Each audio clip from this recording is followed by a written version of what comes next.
It is the SMT YouTube channel. In today's video, I want to discuss some harsh realities and some truths, things that are facts and are not really disputable.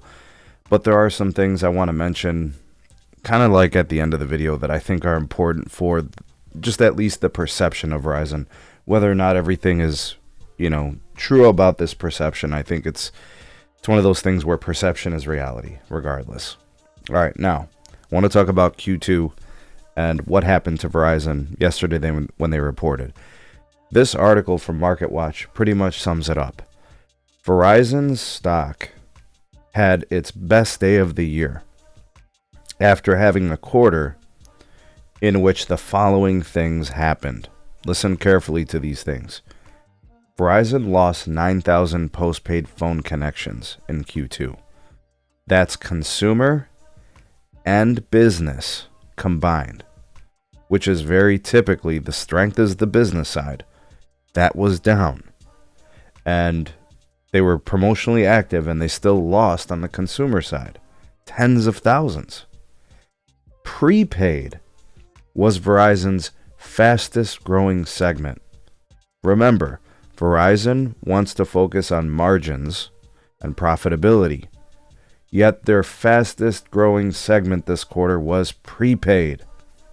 I want you to let that sink in. Now, secondarily, the financials are strong. They generate the most revenue. They have the best margins.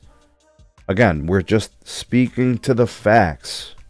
I have not said anything up to this point that is speculation or conjecture or opinion.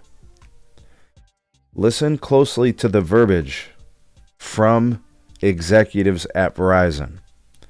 All right, so here's one for you. We are going to continue to be very financially disciplined. This, according to CEO Hans Vestberg. He said, we will not sacrifice our financials to get net adds if it doesn't make sense, if it's too expensive.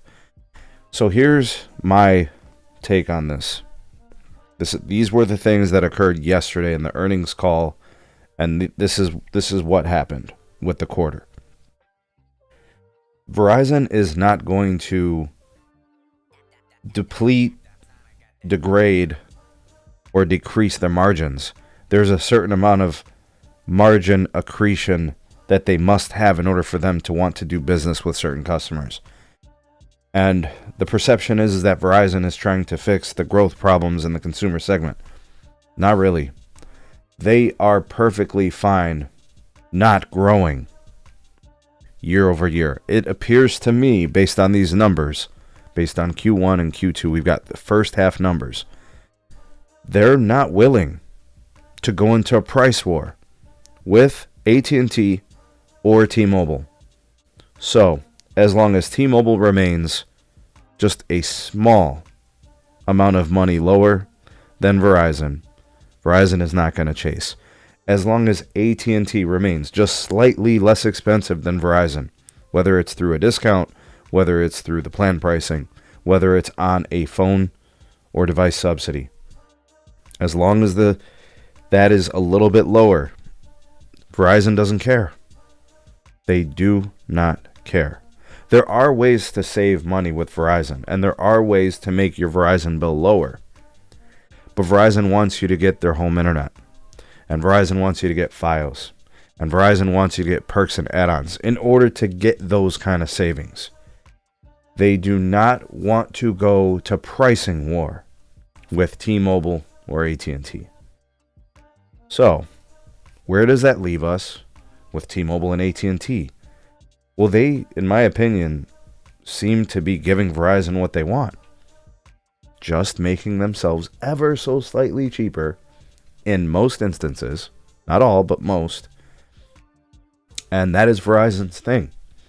They will try to make the best network possible, and they want you to buy it. And that's what they're going to be taking to the market, and that's what they're going to be selling. That's what it's been. That's what it's going to stay. They don't want to go to pricing wars with T-Mobile and AT&T. Verizon is focused on broadband. Verizon is focused on the frontier and fiber. Verizon is focused on C-band building and, the network being better, so that way they can just say, Our network is better than theirs.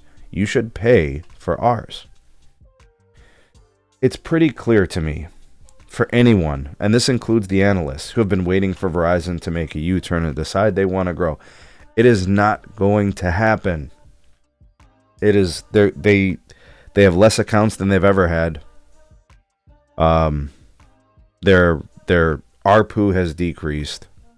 Their churn is elevated across most segments of their business, at least based on what they're reporting. Some things they don't report, which leads me to believe that those could be down too, right? Or those could be worse too.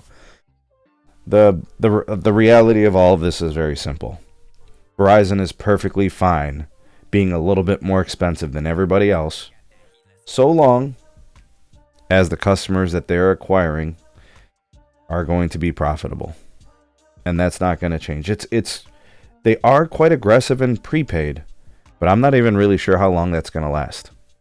Because just based on the way they're talking, I don't know. We're going to get some results from AT&T and T-Mobile tomorrow, and that's going to tell us some things too. But all things considered here, I don't know. If it walks like a duck and quacks like a duck, it's a damn duck. You know, and I don't think really we need to look too much further into this. Verizon quarter ones suck, and they will continue to suck. And apparently now quarter twos suck too, and that's probably not going to change either. Their Q3s and Q4s will buoy the losses. They will reduce the losses, right? So half two should be better. But and I think this is who Verizon is going to be.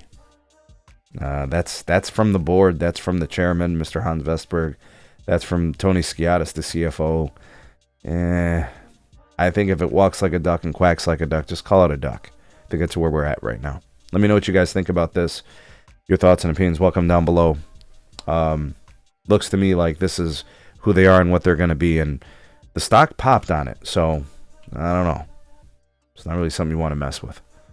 Anyways, drop me some comments. Like, share, subscribe. Check out some more videos. We'll see you guys soon on the next one.